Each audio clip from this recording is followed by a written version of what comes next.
This is the Palin Update on Mama Grizzly Radio. I'm Kevin Scholla in the 3D Security and Training Academy studios. Sergeant Dakota Meyer, I thank you so much for that introduction. His selfless service reminds us of that love, that patriotic love that our country was built upon. Just a few short weeks ago, Sarah Palin thanked Dakota Meyer for introducing her at CPAC. Now, she's about to welcome him to the family.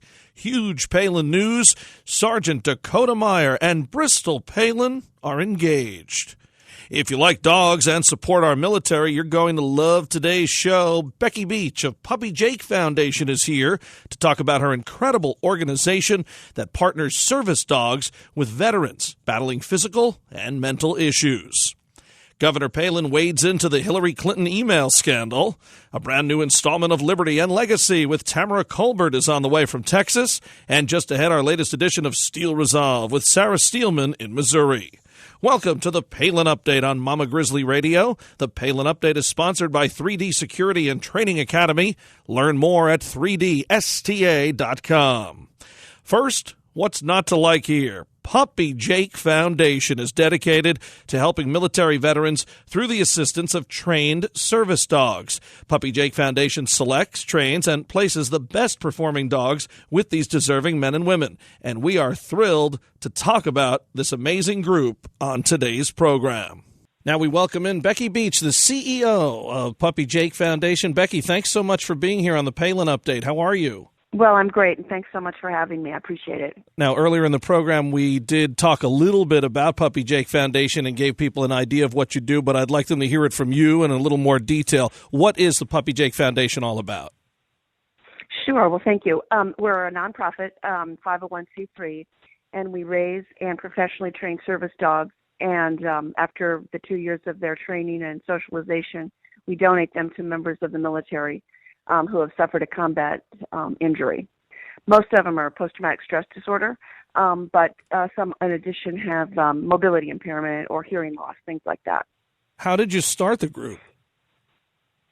Well, we started about 2 years ago. I enjoy dogs and that type of thing, and saw a big need for qualified, really trained dogs, and the head trainer and I started it with just a couple dogs early and have grown quite a bit in just the 2 years we've been working. And why are veterans? I mean, it's amazing what dogs can do, and especially labs and Goldens and Shepherds, but they help a lot of people in a lot of different ways. Why is it our men and women in combat and those who are back fighting not only physical but mental issues, why did you want to help them more so? Yes. Well, my background is I had worked with Barbara Bush. I traveled with her for 4 years, way back when, and have a huge sense of patriotism and thanks. And all of the guys in my family, including my husband in Vietnam for 2.5 years, were active duty, and so I could see the benefit and the help that the dogs could provide, but wanted to give back to the military. Basically, the short answer is to give back to the military, because as you all know, they've given so much for our country. It's the least we could do is give them a dog to help try to restore some independence in their lives and give a little back to them that have given so much for us. So what do dogs do generally for a member, someone who then gets one of these service dogs to be their dog? What are the types of things that they could help people with? Sure. The obvious ones are the ones that are for mobility. They can pick receipts up off the floor. They can turn on and off lights, open a refrigerator, drawers, different things like that to help with mobility. And of course, they'd be way more highly trained in certain tasks if they happen to have a loss of a limb or whatnot. The PTSD is a little harder, but because the dogs, people that have pets can understand. The dogs can sense when you're unhappy and sad. They obviously can't read people's minds, but they do sense a change in breathing, heartbeat, sweating, that sort of thing. And what we do is we either visit with the veteran or their significant other or support team, because oftentimes if a veteran is about to suffer a flashback, they don't even know the warning signs, but a spouse or another person will. And so depending on what that is, we teach the dogs to help them with that. For example, we gave one to a veteran named Mitch, and right before he'd have a flashback, his legs would start to tremble. And so we taught Bob, his service dog, to put his paws on Mitch's legs, or nudge him just before when he saw that happen. Now, what Bob sees is the shaking or the twitching of his legs, and so by putting his paws on him, he diverts the attention from Mitch, from the knee shaking and the flashback, to a dog that's touching me or putting his paws on me, and it's just subtle things like that that really help them. They can't teach them to avoid a flashback necessarily, but they certainly can shorten them or redirect their attention. We teach them, now turning on and off lights is often something that they do to go into a house. They'll teach a dog to go in and turn on a light so that the veteran isn't walking into a dark home. They help them find seats in a crowded room. Also at very large events, professional football games, that thing with large crowds, we teach them to block, which is walking in front of the person to give them their personal space. And another command we teach the dogs is called watch, and that's where they look behind, if they're walking down the concourse or something, or standing in line at a bank, to let them know, to let the individual know if there's somebody coming up from behind them.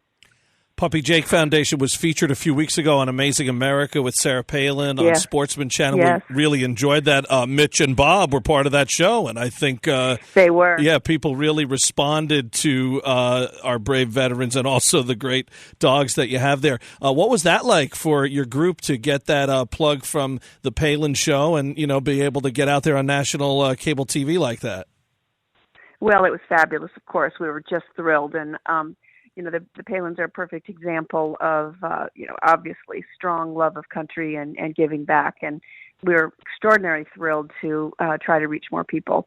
That's our main thing, because it takes 2 years, as I'd said earlier, to raise and train a dog, and about almost $20,000 for each dog. And we all, a lot of our volunteers love doing it with the dogs, but the key is to reach veterans who may be suffering, that we might be able to help, and that's why the show was fabulous. And one thing too is the show, actually there were a lot of people that reached out to me to see if they would qualify for a dog, and if they're not in our area, or frankly some that haven't served in the military, we still try to refer them to somebody to help them. We do have one gentleman that we're working with his family just out of the love of what we're doing. He unfortunately did commit suicide before he reached out for a dog, and we've become close with their family, and it's extraordinarily helpful, because the key for us is to reach the people that we can potentially help, so we can try to help them with with the dog, because they really do give them a lot of benefit. And how can those veterans or others reach out to you and see if they are qualified for possibly getting a dog? Sure. Well, our website and our application is there, and the way to reach us is at puppyjakefoundation.org. And we're on Facebook too, but the website has most of the information in terms of the first phase of the application they can print and send in to us. And we really would appreciate everybody that's listening. I know it's a lot of folks tonight, reaching out to people that may be suffering, if they have a friend, neighbor, or themselves, so we can help them or try to get them to somebody that can. Now, a very special dog that we have tracked for a little bit now, from her journey to Iowa to Alaska, is Jill Hadassah, someone who's found a new home. Tell us about that particular black lab. Oh, Jill is just adorable. Jill is the sister of two of the dogs that are in training for service work, and their names are Dean and Bucky, and they're from a breeder, Iron Hills Retriever. Governor Palin and Todd asked if I would help them train a dog for Trig, and of course Jill is not a service dog in that she's not, the Palins got Jill when she was 6 months old, and they really wanted a buddy, as Governor Palin called it, for Trig. And so our trainer, Renee, worked with him most of our dogs are male, so I always want to call poor Jill a boy, but worked with Jill, and she is just a delightful lab, and I know the Palins are wildly in love with her.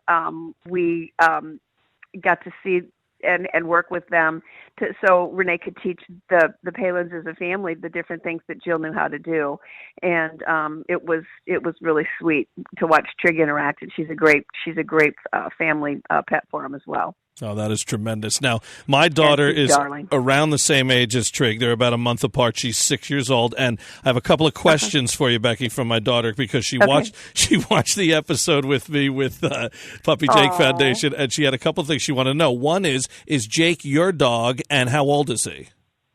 Okay, Jake is 4. And he had been in another program and had been removed and what we call recareered with me because he had an eye problem. And also he didn't have a thorough enough training regimen, in my opinion. And so he's still in training to try to get back up to snuff. But yes, he is. But he will be the education and awareness dog for us. And what we plan to do with him is let him, we want the veterans to work with the dog to be sure that this is going to work in their life. So Jake was kind of a test pilot for them, or a loaner vehicle, if you will, to work with some of them. But he is mine, and he is 4 years old, and he is a lab. His color is called Fox Red, as actually is Bob's. And he got to be the star here now because he's the one named with his name in your group here. So he's the big star of the show. Well, exactly. We try not to let it go to his head while he's especially in training. Now, the one other thing, good boy, he's come a long way. The one other thing we noticed, at least we think we did, we rewound it and paused it real quick. Jake, St. Louis Cardinals collar? Huge. Good observation. Yes. I am a huge St. Louis Cardinal fan, as is my whole family, and he's been to some professional games down there, and the team, the front office treated us well, and he's seen some very good games. He is a very big Cardinal fan. That is so great. Well, Sarah Steelman, one of our correspondents, will be happy to know that, being a Missouri resident herself. We will pass that along. And those barks in the park are amazing. I had my dog at Shea years ago, our Liesel, who's not with us any longer, but she got to be up on the big Diamond Vision and everything, and people cheered her on. And they have it in minor league parks now too, so people bringing their pups everywhere. But real quick before we let you go, and again we thank you so much for doing this, you mentioned about Bob and Mitch, and you mentioned earlier about how in general they create that space for a veteran when they're out. And when you talk about baseball or you talk about things like this, I think of big crowds. And didn't Mitch mention in that particular episode that he went to a concert, right? And he didn't want to go at first, and he thought it wasn't going to work, and then he wound up having a blast. Oh, he did. And in fact, what's really rewarding is to hear the stories from their spouses. His wife, Lindsay, said that they'd been to him since he'd been back from deployment, and Mitch hated him, so he didn't really like to go anymore. And she called the day after the concert crying and letting us know that not only did Bob do great, but that Mitch actually had fun. And she referred to it as the first time that she felt like her husband was back to the way he had been before his deployment 8 years ago. And, Mitch himself gets kind of choked up about it. But with Bob's assistance, Mitch now does things with his children. He's got 2 daughters and a little 1-year-old boy now, and he's able to go out to school plays and concerts and pumpkin patches, etc., that Lindsay used to do by herself. So it truly is remarkable, and it all really centers on the training of the dog. I mean, if they're not trained to do specific tasks for the person, what they don't need is a okay trained animal. They need one that's really trained that can do the job for them.